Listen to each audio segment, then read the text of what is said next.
primary school at St George, we teach through a thematic approach. So this means that throughout the year, the children learn through different topics that link together different areas of the curriculum. In Year 1, we're learning about toys. This links together history, where we're learning about the history of toys, design and technology, where the children are designing, making and evaluating toys, and science, where we're looking at properties of materials.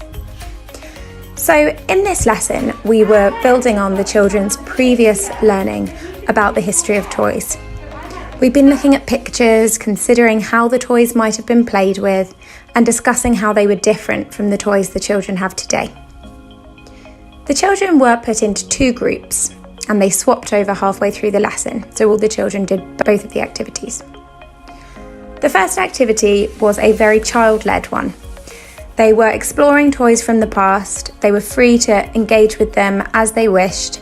And Miss Anna, our learning assistant, was there to facilitate this learning by asking them lots of open-ended questions to check for their understanding and see their thoughts and opinions about these toys. In the second activity, the children were in the classroom and we were making Victorian peg dolls. We started off with a demonstration and linking it to our previous learning about toys for boys and girls and how that was different back in the Victorian times. Then the children had the chance to make their own peg doll. They chose their own materials and then they got started. The children really enjoyed and engaged with both of these activities. Exploring the toys was very exciting for them and they found it interesting to try to work out how to play with these different toys.